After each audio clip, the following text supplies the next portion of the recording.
Okay, so we on our order list we got good character development. We got a also good effects. We got a thing of dramatic moments, and as well as moments that should mean something later. Is that all good?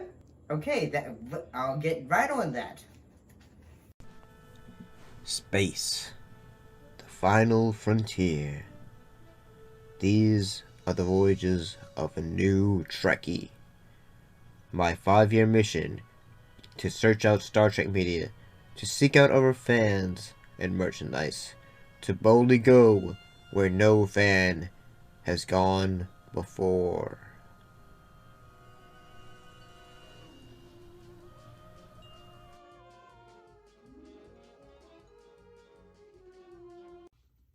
So, greetings and salutations. That episode was a bit of fun to, do, honestly. It came from work. So today we're talking about the final episode from season 1 of Star Trek. In this episode, we're talking about Operation Annihilate. Operation Annihilate.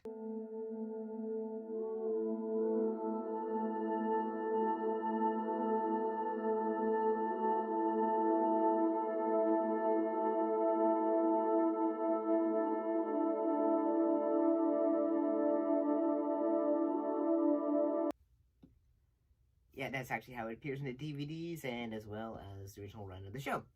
Because, they did that back then.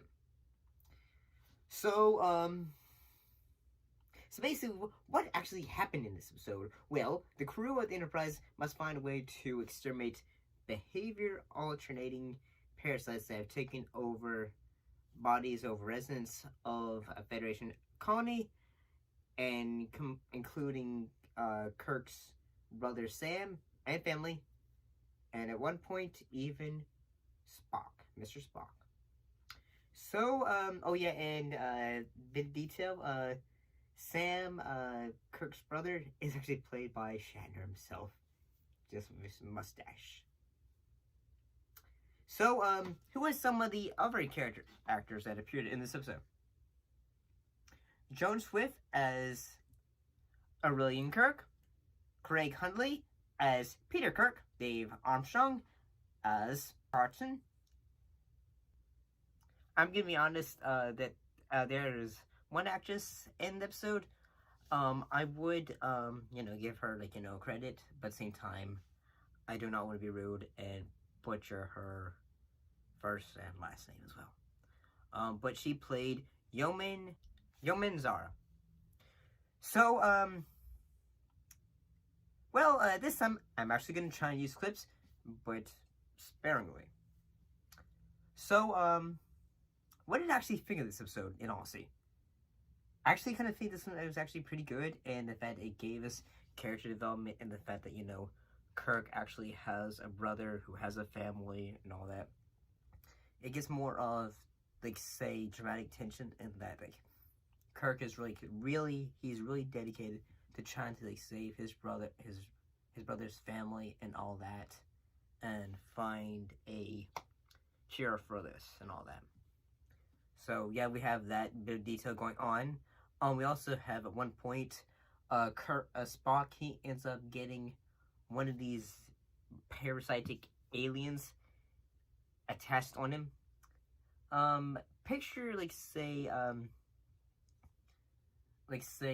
the face hugger, but instead of on your face, picture on your back.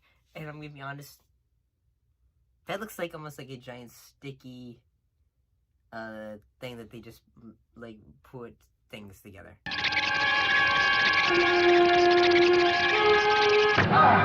make it look like, I don't know.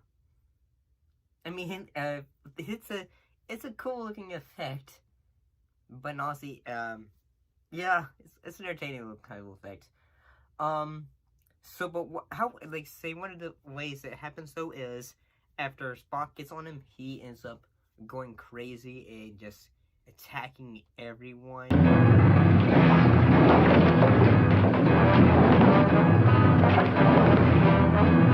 And all that because, he's got this parasite on him. So we have that going on, and eventually he goes. But eventually he gets held down and all that again. But eventually he goes like, say, you know, guys, it's all good, it's all good, it's all good. I'm just gonna go down to that planet, get a specimen, and you know, study it.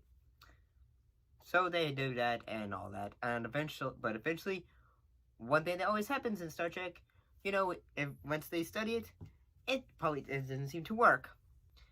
So but eventually, one thing that, like, say Spock is gonna say, what are we gonna do? But so basically what they do is, like, they say, how about we enhance, like, you know, use the equivalent of a sun to burn these little guys.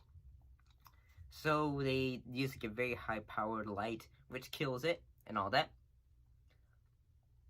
And then they use it on Spock as well. However, one thing that it happens to him is he ends up coming blind at one point. And honestly, I kind of wish that had been, like, a thing they kind of made, like, stay with his character and honestly too, but that doesn't happen. He just says, like, say, oh, right, I'm Vulcan. My eyesight is a lot more superior than you guys, so I got that going on. Yep. And yeah, so he has that, and so we have that going on, and but eventually it just made me think. But eventually they use this high-powered flashlight to aim it down at the planet to get rid of all these parasitic like band-aids, I'd say, because that's what they do. They jump on you and go like they're on a string and they get on your back, and honestly, it's the way the scene goes is really kind of silly, but it works. Honestly, what they're trying to do. Keep in mind, it's still 60s, so yeah, like, sometimes, like, they're gonna do what effect they can possibly do. And so yeah, we have that, and honestly, I actually kind of think this episode was entertaining.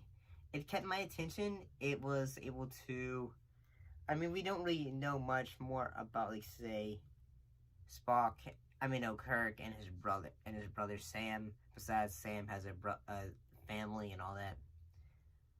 Maybe, and like, say, season 2, maybe we'll see Sam and, like, you know, like, he'll talk more about his brother and all that. But maybe that's why we have to wait until the new Trek, like, you know, Strange New Worlds and all that. Oh well. But, and honestly, I actually kind of think this episode really kind of works. I think it's entertaining. I think it's pretty funny. And, dramatic moments when it has to be, work. So yeah, and also, and at one point in the episode, it takes like 10 or 7 guys just to hold Spock down. And it makes me think and say, gosh darn, these Vulcans are, like, so overpowered. And I'm just going to say, what does that mean, like, say, in Star Trek Enterprise, T'Pol is going to need to have someone hold her down because she's going to have to use the Vulcan squeeze on so many people. And if they attack the captain or something like that, I have no idea. I actually kind of think that'd be pretty kind of funny in an episode of Enterprise. But what do you guys think of this episode? You like this episode? Or do you not? Put your thoughts in the comments down below. Let me know. And as always, thanks for watching, and I'll see you next time. See you later.